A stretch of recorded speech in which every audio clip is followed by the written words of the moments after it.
अगर तुम भी क्लास 10th के स्टूडेंट हो और 2026 में बोर्ड एग्जाम देने वाले हो तो आज का ये 20 प्रश्न क्लियर कर लो। इसमें से 7 से 8 क्वेश्चन तुमको देखने को मिल जाएंगे तुम्हारे एग्जाम में। और अगर विश्वास नहीं है तो जा करके प्रीवियस ईयर क्वेश्चन पलट के देख लो, इसमें से 5 से 7 क्वेश्चन उसमें देखने को मिल जाएंगे। तो चलिए आज के इस वीडियो को स्टार्ट करते हैं। तो पहला क्वेश्चन है यहाँ पर, क्रैक्ड की संधि कब हुई थी? 1871 में, 1866 में, 1870 में या फिर 1864 ईस्वी में? मोस्ट इंपॉर्टेंट क्वेश्चन है ये, कई बार बोर्ड एग्जाम में दोहराया जा चुका है। तो इसका करेक्ट आंसर हो जाएगा ऑप्शन ए, 1871 ईस्वी। 1871 ईस्वी में क्रैक्ड की संधि हुई थी। नेक्स्ट क्वेश्चन देखना, तुमसे दूसरा क्वेश्चन ये पूछेगा कि बता दो कौन बीमारू राज्य नहीं है। इसमें कौन बीमारू राज्य नहीं है? बिहार, मध्य प्रदेश, कर्नाटक या फिर उड़ीसा। 4 ऑप्शन में एक ऐसा ऑप्शन है जो बीमारू राज्य नहीं है, तो ये हो जाएगा हमारा ऑप्शन यहाँ पे सी करेक्ट हो जाएगा। यानी ऑप्शन सी जो है बीमारू राज्य नहीं है। ऑप्शन सी को करेक्ट कर देना है और जाकर के वहां फटाफट उसको रंग देना है, कोष्ट से बाहर मत आना। नेक्स्ट तुमसे क्वेश्चन यहाँ पे देख लो, कुछ पूछा जाएगा, राष्ट्रीय स्वयंसेवक संघ की स्थापना कब हुई थी? 1923 में, 1925 में, 1934 में या फिर 1939 में? जल्दी से आप लोग बता दो, 3 का करेक्ट आंसर क्या हो जाएगा? ए बी सी डी, फटाफट बताओ आप लोग। तो आप कहिएगा कि सर यहाँ पे हो जाएगा इसका राइट आंसर ऑप्शन बी, 1925 ईस्वी में। ठीक है, 1925 ईस्वी में जो है राष्ट्रीय स्वयंसेवक संघ की स्थापना हुई थी। 3 का करेक्ट आंसर क्या हो जाएगा? ऑप्शन बी हो जाएगा। नेक्स्ट क्वेश्चन देखना, तुमसे ये क्वेश्चन पूछा जाएगा कि निम्नलिखित में कौन खरीफ फसल कौन है? यानी खरीफ फसल बताना है। गेहूं हो जाएगा, सरसों हो जाएगा, चावल हो जाएगा या फिर मटर हो जाएगा। तो आपको चारों ऑप्शन में से कौन ऑप्शन सही है ये कंफर्म करके बताना है। तो फटाफट आप लोग बता दीजिए कि कौन ऑप्शन सही हो जाएगा 4 का। तो आप कहिएगा कि सर 4 का राइट आंसर हो जाएगा हमारा ऑप्शन यहाँ पर सी हो जाएगा, यानी कि चावल। चावल जो होता है रबी खरीफ फसल होता है। ठीक है, चावल खरीफ फसल होता है। बाद बाकी यहाँ पे सब जो दे रखा है वो सभी चीज जो है वो रबी फसल है, ये खरीफ फसल होता है। नेक्स्ट तुमसे क्वेश्चन पूछा जाएगा, जवाब देना इसका कि भारत में न्यूनतम मजदूरी कानून कब बना? यानी 1881 में, 1926 में, 1947 में या फिर 1948 ईस्वी में? फटाफट 20 प्रश्न को क्लियर करके ही जाना। तो बता सकते हो इसमें कौन सही हो जाएगा। 5 का राइट आंसर बताओ कि भारत में जो है न्यूनतम मजदूरी कानून कब लागू किया गया। तो 5 का आप कहिएगा कि सर 5 का करेक्ट आंसर बता दीजिए, तो मैं आपको बता दूंगा 5 का करेक्ट आंसर हो जाएगा ऑप्शन डी, 1948 ईस्वी। यानी 1948 ईस्वी में भारत में जो है न्यूनतम मजदूरी कानून बना। नेक्स्ट तुमसे क्वेश्चन पूछा जाएगा, जवाब देना, पाटलिपुत्र किसके समय में मगध की राजधानी थी? मोस्ट इंपॉर्टेंट क्वेश्चन बनता है। अजाद शत्रु, उदयन या फिर चंद्रगुप्त मौर्य या फिर अशोक? फटाफट जवाब दो। तो यहाँ पे 6 का राइट आंसर आपको बताना है। बस 1 मिनट हम इंतजार कर रहे थे कि 6 का राइट आंसर कितने लोग बताते हैं, और आपके कमेंट को भी हम बैठ करके कल भी पढ़ेंगे और देखते हैं कितने सारे बच्चे कमेंट में बताते हैं सबका करेक्ट आंसर। ज्यादा नहीं कर सकते, इतना तो कर सकते हो ना कि सर मेरे को 15 याद था, मेरे को 10 याद था, मेरे को 19 में 19 याद था, मेरे को 20 याद था। इतना लिख सकते हो तो लिख करके बता देना। ट्राई कर लेंगे कि इतना ऐसा बच्चा है जिसे सारा चीज याद है। 6 का राइट आंसर हो जाएगा आपका ऑप्शन बी, उदयन। ठीक है, उदयन जो था ना, उदयन उसके समय पाटलिपुत्र जो था मगध की राजधानी था।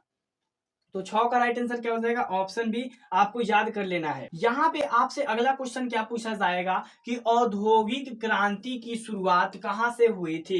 इटली से, इंग्लैंड से, जर्मनी से या फिर फ्रांस से? ये क्वेश्चन तो 5 बार रिपीट हो चुका है पिछले 10 सालों में।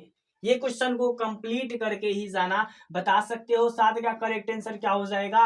बिल्कुल बता सकते हो, इंग्लैंड। यानी इंग्लैंड से जो है ना औद्योगिक क्रांति की शुरुआत हुई थी, इंग्लैंड से। ठीक है, ऑप्शन बी करेक्ट हो जाएगा।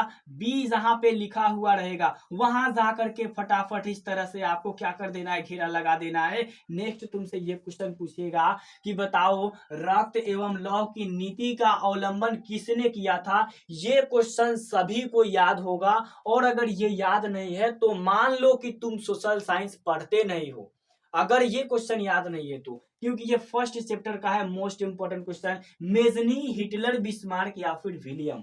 8 का राइट आंसर बता सकते हो? 8 का राइट आंसर कहिएगा सर बिस्मार्क। हम कहेंगे बिल्कुल बिल्कुल बेस्ट है, यानी 8 का राइट आंसर ऑप्शन सी पे जाकर के घस देना है। 9 नंबर क्वेश्चन तुमसे पूछा जाएगा, महात्मा गांधी ने किस पत्र का संपादन किया था? New spark, young India, independence या फिर दी फ्री प्रेस जनरल, ठीक है ना। तो इसमें से कौन जो है जिनका महात्मा गांधी ने, ठीक है ना, संपादन किया था? तो आप कहिएगा सर 9 का राइट आंसर हो जाएगा यंग इंडिया, यानी ऑप्शन बी हो जाएगा करेक्ट आंसर। तो हम भी बोल देंगे कि ऑप्शन बी ही करेक्ट आंसर हो जाएगा। नेक्स्ट तुमसे क्वेश्चन पूछा जाएगा, जवाब देना कि भारत में पहला छापा खाना कहाँ लगाया गया था? मद्रास में, कलकत्ता में, गोवा में या फिर बंबई में? आपके पास समय कम है, इसीलिए फटाफट रिवीजन सबसे बेस्ट है। सबसे पहले यहाँ पे देखिएगा, ठीक है, यहाँ पे देखिएगा 10 नंबर का राइट आंसर क्या हो जाएगा? आपको हो जाएगा गोवा में, ठीक है। कहां पर हो जाएगा? गोवा में। भारत का पहला छापा खाना जो था गोवा में हुआ था, ठीक है, गोवा में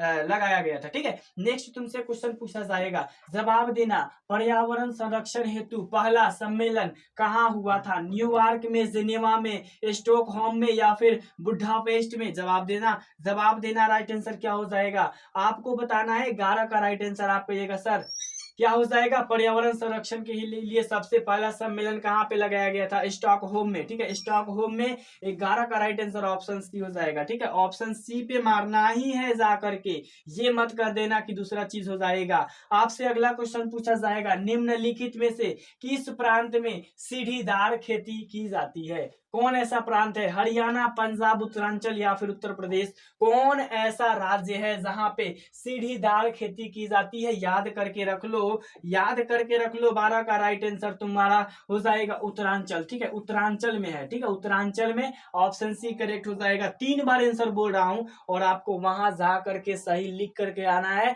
नहीं तो यहां बताया कुछ और, जाके लिख देना कुछ और, ठीक है। तो यहाँ पे तुमसे पूछा जाएगा, वन संरक्षण एवं प्रबंधन की दृष्टि से वनों को कितने वर्गों में बांटा गया है?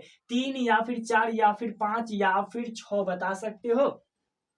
तो तुम कहना कि यहाँ पे हो जाएगा ऑप्शन सी, ठीक है, ऑप्शन ए हो जाएगा, 3 हो जाएगा, ठीक है, क्या हो जाएगा? 3 हो जाएगा। वन संरक्षण और प्रबंधन की दृष्टि से जो है वन को 3 भागों में ही बांटा गया है, 4 को भाग में नहीं बांटा गया है, 3 को याद करना है। तुमसे अगला क्वेश्चन पूछेगा, वन विस्तार की दृष्टि से भारत का विश्व में स्थान है, ठीक है, यानी कि वन विस्तार की दृष्टि से भारत का विश्व में कौन सा स्थान है? 9वां, 12वां, 15वां या फिर 10वां? तो 14 का राइट आंसर हो जाएगा हमारा, 14 का राइट आंसर हो जाएगा 10वां, ठीक है। भारत का जो है वन संरक्षण में जो है 10वां स्थान है, यानी 10 देशों के बाद जो है सबसे ज्यादा जंगल है तो भारत में 10 देशों के बाद, यानी 10वां है, ठीक है, 10वां पर है 9 देशों के बाद। नेक्स्ट तुमसे पूछेगा, सीमेंट उद्योग का सबसे प्रमुख कच्चा माल क्या है? इसको रट के जाना, यहीं पर वीडियो रुका करके तब पास होगा, नहीं तो गया।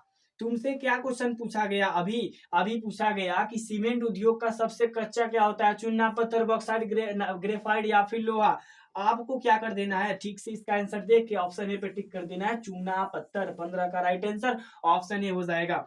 16 नंबर क्वेश्चन देखना, तुमसे पूछा जाएगा, उपभोक्ता अधिकार दिवस कब मनाया जाता है? ठीक है, जाता है 17 मार्च, 15 मार्च, 19 अप्रैल या फिर 22 अप्रैल को। तो उपभोक्ता अधिकार दिवस, ठीक है, उपभोक्ता अधिकार दिवस 15 मार्च को मनाया जाता है। ऑप्शन बी करेक्ट हो जाएगा, बी पे जाकर के घास देना, बी पर। 16 का right answer option B. Next तुमसे क्वेश्चन पूछा जाएगा, इनमें से कौन उपभोक्ता उद्योग है? पेट्रोल, रसायन, लौह इस्पात, चीनी उद्योग या फिर वस्त्र उद्योग? जवाब दे सकते हो, क्या होगा 17 का राइट आंसर? तो 17 का राइट आंसर बताना है आपको। तो 17 का राइट आंसर आप कहिएगा सर यहाँ पे हो जाएगा चीनी उद्योग, ठीक है, चीनी उद्योग हो जाएगा। ऑप्शन सी करेक्ट हो जाएगा, यानी कौन उपभोक्ता उद्योग है? तो चीनी उद्योग हो जाएगा। तुमसे अगला क्वेश्चन पूछेगा एग्जामिनर की, बता एग्जाम में किस राज्य में सॉफ्टवेयर प्रवर्धित पार्क नहीं है? कौन ऐसा राज्य है? कर्नाटक, छत्तीसगढ़, राजस्थान या फिर असम? कौन ऐसा राज्य है जिसमें सॉफ्टवेयर प्रौद्योगिक नहीं है?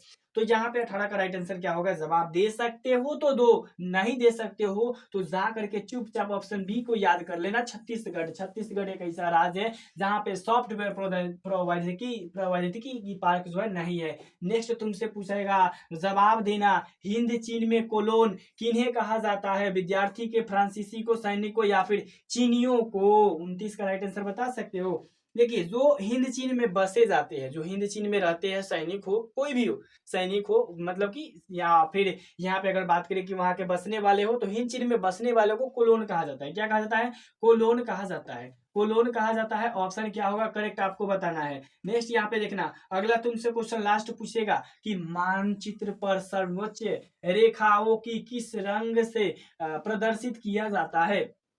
जो समोच्च रेखा होता है इसे किससे प्रदर्शित करते हैं?